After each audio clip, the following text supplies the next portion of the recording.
Hey, your kids would like to hear some of that. Do you know one of their basic needs is to belong? Sometimes they don't feel like they belong at home, so they have to go somewhere else to get belonging. And you see these kids, you see them at the airport, don't you? Walking around. Pants hanging down to here. No. They want to belong. They want to change. Everybody you're going to meet there has a sign on them, and not related to how much they buy.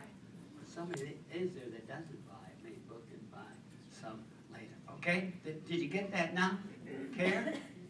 And we talked to you right there. And this T, I wanted to put it in there again, is what we talked about over there. One of the most important things in building a business is to be trustworthy.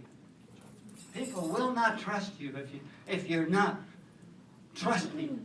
That is, you don't say things that are not true. You don't say things that would sell merchandise. You don't, John would say, you don't yak between each other about others and things, and building that trust. So you care, you trust, and now in here they all have needs.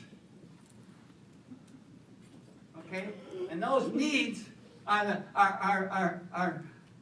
like I've done this with a lot of your people. The needs are they need to have what we call physical needs. They need to buy stuff. They need to live. They need the bucks to get that. But right above that, they all need to belong to something. And so many people, and the richer they are sometimes, and even doctors' wives and that, are very lonely people. Did you know that? There's a lot of situations that you can make them feel at home. And it's important how you really make those people feel. So if you really do care, and you have a trust, and you understand their needs may be their needs for those who come into us, of course. They come in to make money, and that's fine. That's why you're here, and you can make it. Probably make it here better than you can make it anywhere else. And we understand that, and we understand what your needs are. But not only, but there's a need of recognition. Now, recognition in the family is something that you have to watch very carefully. And sometimes kids, as they get into the teenager group, are just very, very, very, very, very, very difficult sometimes. We're beginning to get some of the letters in on our scholarship programs. I was reading, man, what these kids are writing are just unbelievable. That some will think that yours come in already, and that may be able. But as you think about this,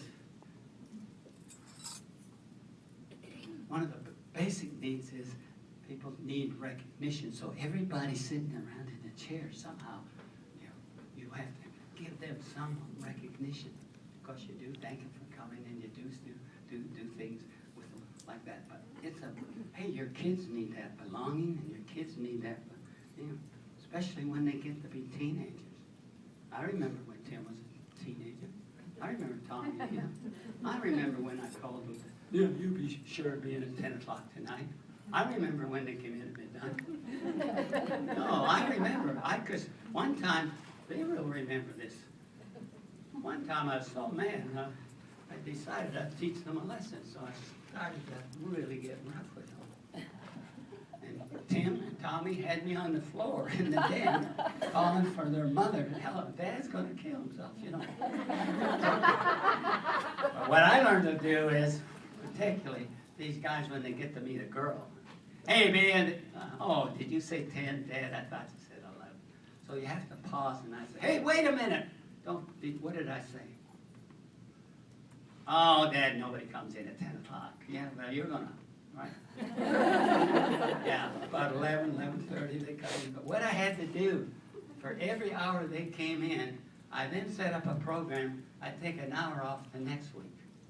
So what happened was, every hour they were, in fact, I think when Tommy went to college or school, he still owes me 32 hours in time. Yeah. So I'm just saying to you, kids have real needs. Please be sure they understand that. Okay, so we've got the needs, and these are powerful. Yes. Oh, they need money just like you. And they can meet a lot of needs, but what fear, it just paralyzes them. I couldn't do that like some of you felt. I couldn't do that. That's the way I thought, but look what I'm doing now. You could do that. Okay? So then this is going to bring you into success. This is going to bring you into success. I wonder what that W is. I forgot. See, I had caring, trusting, meeting the needs, making some money, getting successful. Oh, I got it. W O R K. Work. You can't sit at home and get this. You're going to have to make the calls, and you're going to have to plan. But what a wonderful situation you're in. You're running your own business. You can go out Monday, Wednesdays, and Thursdays. You can go out 4 days. If you need some money, you can go out. You can plan your own business. You have your own time. And as you get built up, you're going to have to discover when you move into leadership, like some of you have, there's added responsibilities in relation to what I've told you here. Now, the basic foundation, and this is the end, and I mean the end. Sometimes I have 3 different ends. But I've got Bob and Tim here today, so I got to behave, because if I don't, they won't.